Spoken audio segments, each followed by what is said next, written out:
Assalamu alaikum. Бүгін стартерді қандай диагностика қылабыз, ошо азыр ошол тууралуу видео болот. Бул стартердин замоктон келген, стартердин зымы күйүп кеткен.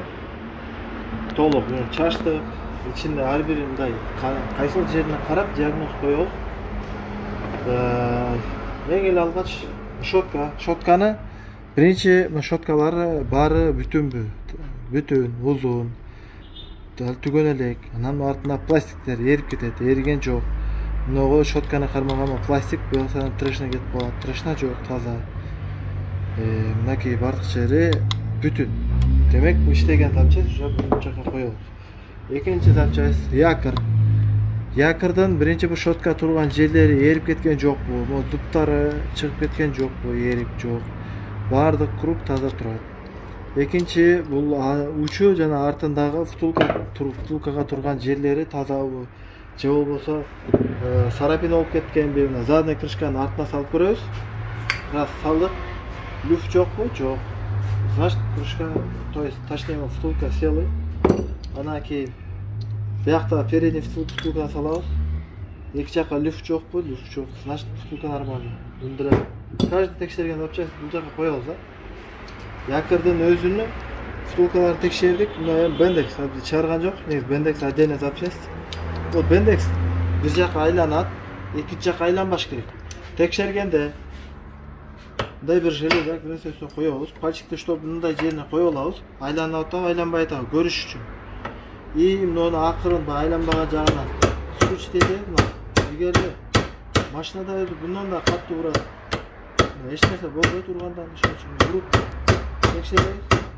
Все айланган жок. Бендекс значит мощность иштеп.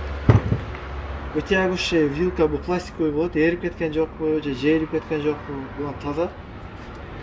Анан кийин отмотка, магнитный отмотка. Олар сынып кетет кээ. Эгер кичине бир аз сынган болсо алып коебуз. Эгер полный бир часть сынган болсо ал уже жарабайт. Башка магнит коюш керек. Бул магнит биздики нормальный, таза, сынбаган. Буну уже ушинтип запчасттарды бөлөбүз. Анан биздин вытягивающийбиз негизи бузулуп калыптыр. Вытягивающий кандай бузулат? Бул вытягивающий мурда ремонт болгон экен. Вытягивающий реле. Вытягивающий реле кадимкидей реледей эле электронный магнит менен иштейт. Бул жагына питание зым кирет, ичине отмотка, мотание болот. Мына турбанын сыртына мотание болот дагы. Экинчи бөлүгү бул жактан чыгат. Качан бул жака плюс, бул жагына минус бергенде мындай ичинде пружинасы бар. Анан мындай туюк темир бар. Ошо темирди бул магнитке айланганда бул темирди өзүнүн ичине тартат. Өтө ушундай бир каттуу абалда тартат. Ушул тарткан абалда, тартканда бул кирген темир ичинде бир контакт бар. Ошо контактты бул эки контактты бириктирет. Биринчи кызматы. Экинчи кызматы мына бендексти через вилка аркылуу моторго мындай тебип берет.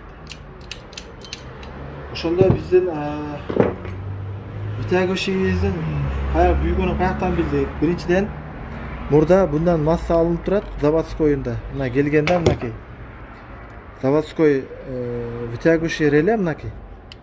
Плюсовой мына замокко келет, минусовой мына корпустан чыгып через щотка масса алат.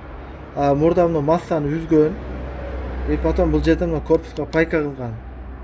Bunday ремонттон кийин кайра ремонт не подлежит. Бул өзү негизи вытягивающий ремонт болбойт. Ошон үчүн мыяктары куйма, заводской куйма болуп келет. Бул ачылбайт.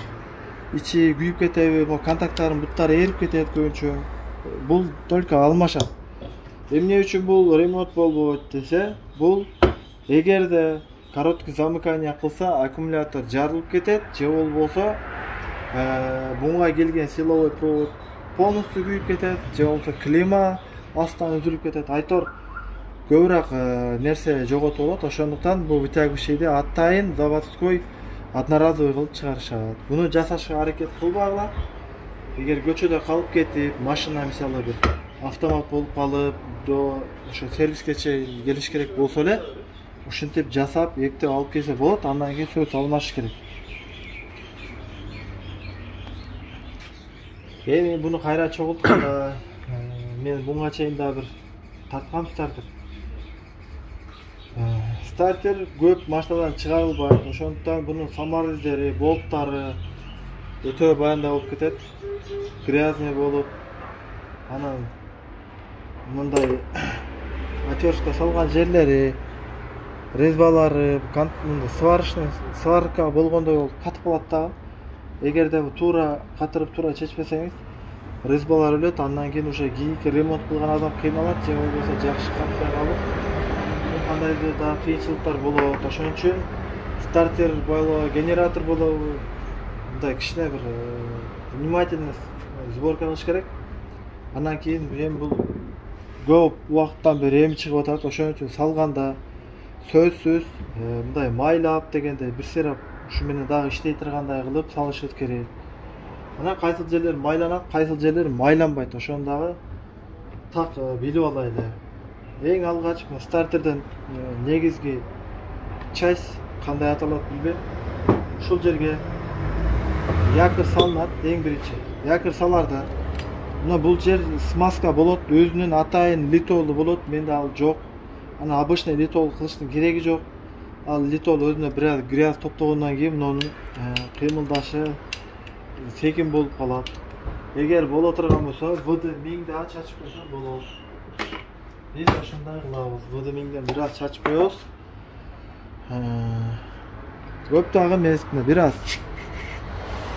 Ушу жетиштүү ВД-1000.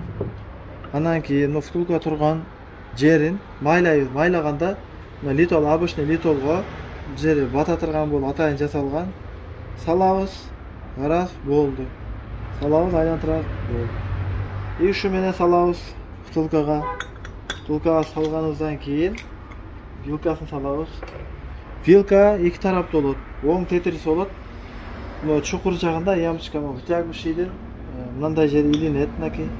Өзү байкалып турат. Ошосун ылдый көздөй карап, буну кандай чыгарганда жакшылап карап алабыз, кандайдан чыкканын. Анан вилканын мына бул жерде өзүнүн белдеги бар. Ошол жер салынат. Андан кийин вытягивающий тыйыны деп коебуз биз. Ушундай мындай тыйын сыяктуу. Эгер муну жоготуп алсаңыз, 1 сом тыйын ордуна түшөт. Тыйын салып койсоңор да болот. Ушуну салабыз. Анын артында мындай резиновый. Анан эмне үчүн мындай резиновый салынат дегендерге, буну пластиктүү салса болбойбу? Көп да ушундай салып койгондор да көрүп атам. Бул дайыма бул пластиковый вилка өтө бир нагрузка менен иштегендиктен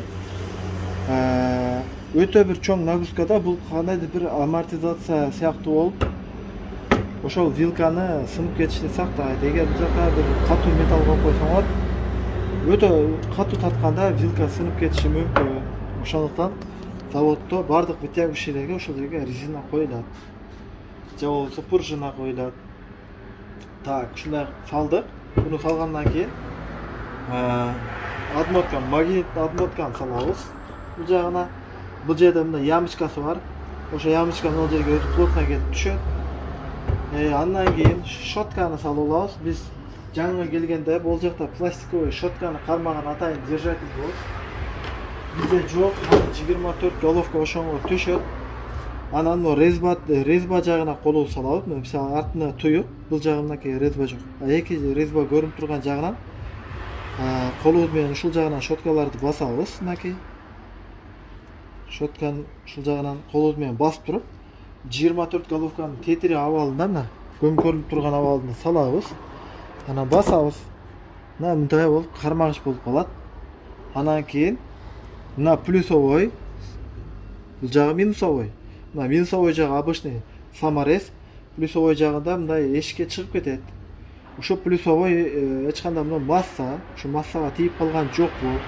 Мына резина айланып калган жокпу? Маани беребиз. Эми резинаны сөз астына страховкага коебуз. Анан салганда болсо мынакей 24 головканы акырын алып келген сайын мына бул жакта мындай ямочкасы бар. Ямочкага мо резинаны салабыз. Резинаны салып акырын головканы мындай эки жакка кыймылдатпай якорду миндиребиз щетканы. Мингенден головкабызды алабыз. Анан бул жагына дагы крышканы жабып элек да, мына май литол менен бул жерде дагы бир майлап коебуз. Анан кийин ичинде шайба турат, жалтырак.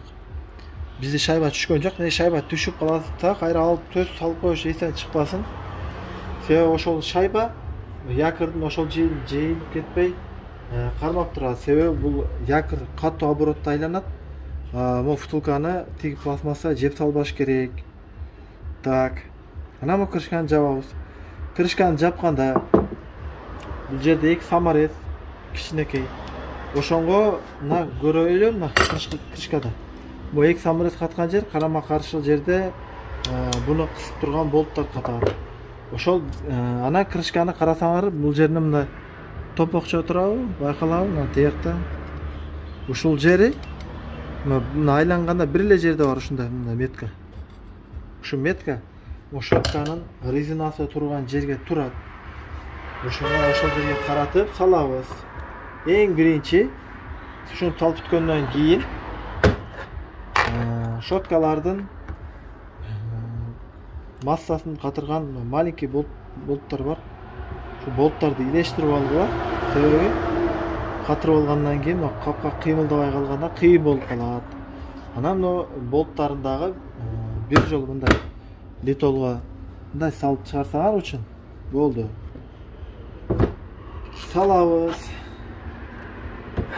Экинчи болт салабыз. Негизи ушинтип койсоңор жакшы болот. Кийинки силерден кийинки ремонт кыла турган адамдарга жеңил болот. Негизи шутка берип иштейт. Азыр ушу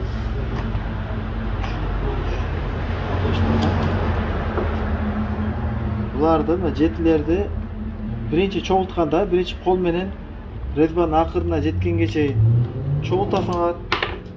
Биринчи чогултуп атам. До конца резба жеткирип аласыңар. Анан эң акырында стартер чогулуп бүткөндөн кийин колуну бир сыра тартып коесуңар да. Азыр стартер чогулду. Вытягивающийди. Бул жерге илебиз. Вилкага илебиз мынакей. Пружина сөзсүз унутуп калбайбыз. Пружина жаңы пружина бар экен. Вытягивающийди. Комплегинде болот, пружина бардыгы болот. Болт кайкаларына чейин. Так. Анан кийин ошо вытягивающий салып атканда бул контакт окшош болуп турат, кайсы бирине катырабыз деген суроо пайда болот. Анда эки болтту көрдүк. Эки болтту караңыздар, бир болуту просто так өзү турат. Экинчи болтко мындай боковойуна пайка болуп чыгып, железак пайка болгон болот. Ошол боковойунан пайка болуп чыккан железак жагын шотка жагына каратып катырабыз. Аны мындай эмне үчүн бул жакка пайка болгон, бая түшүндүрүп кеттик. Бул адмотканын экинчи части массага урулат. Шотканын эмне үчүн шоткада плюс келет го деген вопрос чаралат. Бирок шотканын киргендеги якор адмоткасы өтө короткий, масса прямой берип турат. Ошондуктан мында айланып аткан учурда дагы мында масса болот. Ошондуктан биздин вытягивающийибизге андай силовой массанын кереги жок. Чтобы релени гана иштетип берсе болду. Ошондуктан бул жакта эмне үчүн анан вопрос чаралат ушул жерде. Эмнеге буну корпуска берип койсо болбойбу? Эмне үчүн буну шоткага улап койгон деген вопрос жаралат. Эмне үчүн дегенде машинанын шоткасы түгөнүп калса, вытягивающий күйүп кетпесин деген бир ушундай бир схема менен атайын шоткага уланат. Эгерде шотка түгөнүп калганда дагы вытягивающий эгер корпуста болсо, вытягивающий кошо берет, акыры бул контакттын ичи эрип кетет. Эгер шотка жака массадан алган болсо, шотка түгөнгөндөн контактка тийбей калат. Потом вытягивающий уже теппей калат, ошону менен токтойт дагы, ачып кайра шотка салгандан кийин как положено иштей берет. Бул деген страховка. Лично якор күйүп кетпеш үчүн, вытягивающий өзү күйүп кетпеш үчүн атайын ушундай страховка катары ушундай коюлат. Но биринчи вытягивающийде мынакей шотка жактан үзүп корпуска пайка кылганы үчүн дагы мына вытягивающийге келген питание эрип кеткен. Эгерде бул шотка жактан турган болгондо Бул щетка жактагы масса өтө күчтүү эмес, ошон үчүн эрибейт болчу. Чыкайт этип тура бермек, бирок эрибейт азыр. Эми азыр ошол ремонттун айынан азыр эрип кетти. Эми азыр кайра башка зым коюш керек. Айтор ушундай иш көбөйүп кетет. Бул жагында саморезлерди негизи майлап салсаңар өтө жакшы. Видео болгондо бир аз бир адамга кармап иштеш кыйын. Негизи анан мындай иштегенде бир адамга карматып коюп, ушинтип иштебегиле. Себеби көнүп калсаңар, жалгыз эч ким жокто кыйналасыңар. Мынакей унутуп калыптырмын. Бирокта мындай резинасы бар, салбай калыптым. Ошону салбай калыптым. Ушинтип нерсе эстен чыгып калат. Азыр мен эки тараптуу унутуп калдым. Негизи ушундай нерселер калып кетсе, эч нерсе болбойт. Десем ачып сөзсүз салып койгула. Ар бир коюлган деталь, запчасть жөндөн жөн эмес. Заводдо эч качан эч нерсени ашыкча койбойт. Ошон үчүн зеригиштин кереги жок. Зериккен адам уста боло албайт. Негизи видеонун астында туруп иш кылыш дагы кыйын. Азыр буну мындай эле кылып чачабыз, мына карагыла. Муну бир аз алыстатабыз. Мына вытягивающийдин стопорунун блокировкасы бул. Ушул жерге кайра салып коебуз. Тарс. Всё. Кайра чачып отурбайбыз. Негизи ушундай айтканда, чогултканда эмнеге көңүл буруш керек, диагноз кылганда эмнеге көңүл буруш керек. Бул Devo Matiz стартери бизде түштүк региондо өтө көп. Devo Matiz, не только Devo Matiz, бардык машиналардын стартери 2005 чейинкиси баары эле бирдей, иштеши ушундай, ичи дагы бардыгы ушундай болот. Бир гана стартер оңго айланышы мүмкүн, же болбосо дагы ушундай, же бенде стартер айланышы мүмкүн. Айтор ошол жагынан разница болбосо, а так калган жагынан бардык ошо диагностикасы дагы бирдей болот. Ошон үчүн бир стартерди үйрөнүп алсаңар жакшы. Ошо менен бардык эле стартерди кенен кесир ачып жасай аласыңар. Мына стартер диагноз койгондо, стартерди мисалы келди да, стартер как-то чекпейт да, от албай атат. Анан стартерди дароо чыгарбастан аккумуляторду өлчөгүлө, аккумуляторду канча заряд берип атат мисалы биринчи. Потом аккумуляторду нагрузочный вилкага салып көргүлө, канча банкалары бүтүнбү, үзүлүп кеткен жокпу. Эгерде андай нагрузочный вилка жок болсо, анда бир фараларды жагып көргүлө, же яркий эле жанып атабы. Айтор ошентип, чтобы аккумуляторда заряд бар экенин так билип алыңыздар. Эч кандай мүмкүнчүлүк болбосо, башка бир аккумулятор салып басып көргүлө. Стартер айланып атабы, айланбай атабы. Ошентип ана стартерди мындай не деп коет эми. Башка жагынан болсо бекер стартер чыгарып алып, ашыкча убактыңар кетпесе деген ойду айтып атам. Так. Ушундай кылып катырабыз. Кээ бирки мына көп чыкпаган үчүн бул стартер. Чыкканда да, катканда дагы бир өзүнчө бир маселе да. Ошон үчүн бир ачканда жакшылап, майлап, карап койсок. Ушу менен дагы жүрөт булар 5 жыл. Арыга да часкан вариант негизде ошондой. Ошо баарын элестирип көргөндөн кийин мындай тартып коебуз жакшылап. Ар бир болткайкага маани беребиз. Ар бир болткайкага ар бирин тартабыз өз нормасында. Мисалы 10го жараша тартабыз. Андан кичинекейине андан азыраак. Мисалы мындай 7, 7ни тартканда сиз трещотка менен тартсаңыз резьбасын сарбайт этип алышы мүмкүн. Ошондуктан буну 2 пальчик менен тартсаңыз жетиштүү өзү. 2 пальчик менен кармайсыз го. Ошол күч менен тарткандагы жетиштүү өзү. Анда мына мисалы 3-4 болуп кетти, сиз аны жулуп алышыңыз мүмкүн да, резьбасын сарбайт этип коюшу мүмкүн. Ошон үчүн ушу 2 пальчик жетиштүү буларга. Анан кийин муакта щеткасын плюсовыйга катырганда дагы щетканы, контагын жакшылап тазалап койгула. Сөзсүз тазалап койгула. Себеби ушундай плохой контакт болот.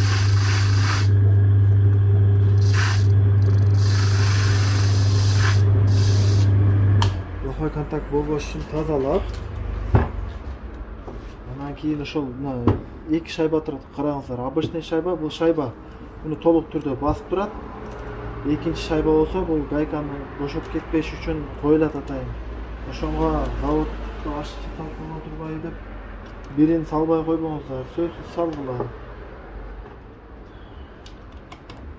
Катырганда болсо дагы, анан катырганда вытягивающийдин артында пластикти кармап туруп, анан катыргыла. Себеби ушул катырып аткан учурда вытягивающийдин артында пластик айланып кетсе, бул отмоткадан чыккан эки зым мояктан пайка болуп чыккан жеринен үзүлүп кетет. И все, ошо менен жаңы вытягивающий бракованный болот. Все, ошо менен стартер бүттү. Стартер текшеребиз. Текшергенде бизде азыр стенд жок. Elektrik falan yok mu geldi? Ya. Bir mi kaldı? Bir altı.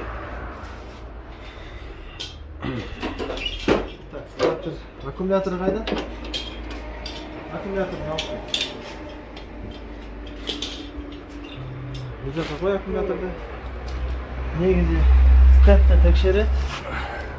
Эми азыр стартер көп жасабайбыз. Kesүү башка. Ошон үчүн азыр нерселерге мындай жөн эле аккумулятор менен кантип текшерет. Так. Массага кымчыйбыз. Массага кымчыйбыз тоже обычный массага корпусунан. Плюска кымчыйбыз. Но экинчи плюсту ошто эките контакт турат. Бири шотка жагында, бири өзү отдельно турат. Ошол отдельный жагына плюсту беребиз. Биринчи мынакей обычный плюс кымчыдыкпы. Эми дагы бир контакт менен азыр тийген абалда мына экинчи замоктон келе турган плюс боюна тийгизебиз мындагы. Азыр мунга плюс бергенде мынакей иштеп атат.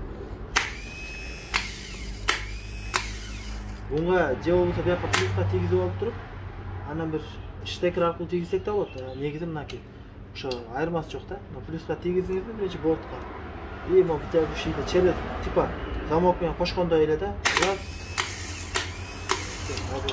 Текшерет. Бол.